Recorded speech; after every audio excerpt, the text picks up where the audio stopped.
राज ठाकरे आणि आशिष शेलारांमध्ये चर्चा झाली। दोन्ही नेत्यांमध्ये तब्बल तासभर चर्चा झाली।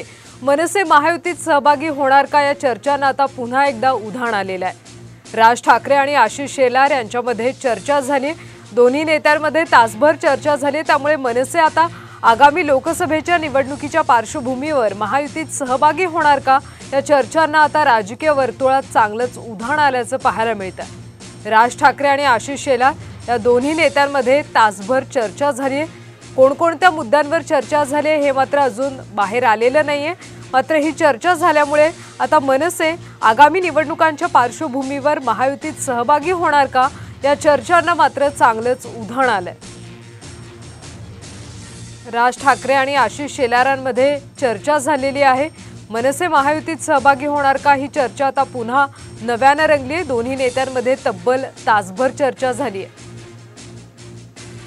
गेल्या काही वर्षात राज्यात अनेक राजकीय घडामोडी घडलेल्या आहेत आणि या सगळ्या पार्श्वभूमीवर मनसे जर महायुतीत आली तर कशा पद्धतीने राजकीय गणित बदलणार हे पाहणं महत्त्वाचं आहे।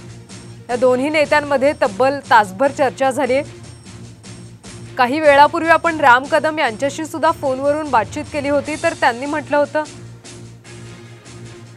की ही व्यक्तिगत चर्चा असं त्यांनी म्हटलं होतं। दरम्यान या सगळ्या चर्चेबद्दल आपण अधिकची माहिती घेऊयात। आमचे प्रतिनिधी आवेश तांदळे सध्या आपल्या सोबत आहेत। आवेश, आशिष शेलार आणि राज ठाकरेंमध्ये तासभर चर्चा झाली। नेमके कोणत्या मुद्द्यांवर चर्चा झाली, काय अधिकची माहिती? नक्कीच गेल्या 2-3 महिन्यात बघितलं तर मनसे आणि भाजपात यांच्यात चर्चा चालू आहे।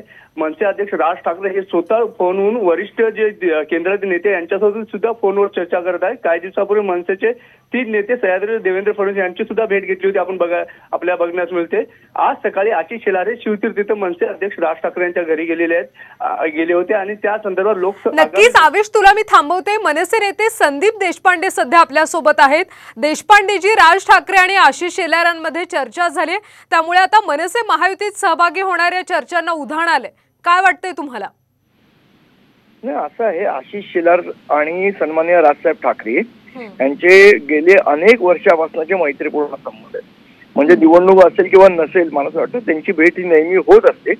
त्यामुळे त्यात काही वेगळं मांडण्याची गरज नाहीये आणि काही आश्चर्य वाटून देण्याची गरज नाही।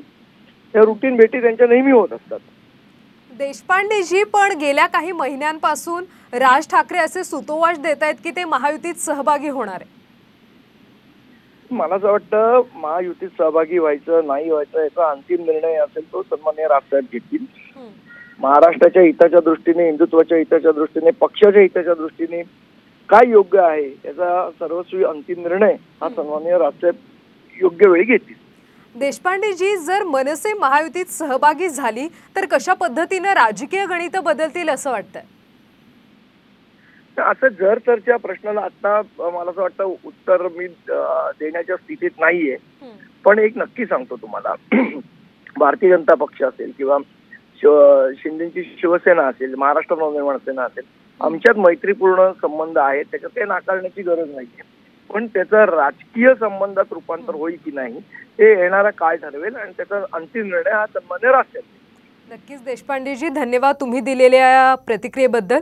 तर या सगळ्याचा अंतिम निर्णय राज ठाकरे घेतील असं संदीप देशपांडे यांनी म्हटलंय।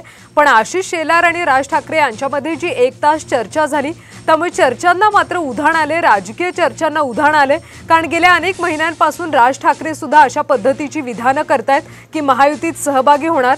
त्यामुळे जर मनसे महायुतीमध्ये सहभागी झाली तर राजकीय गणित कशा पद्धतीने बदलतील, लोकसभेच्या पार्श्वभूमीवर मनसेला नेमके किती जागा मिळतील, काय नेमकं घडेल हे पाहणं महत्त्वाचं आहे।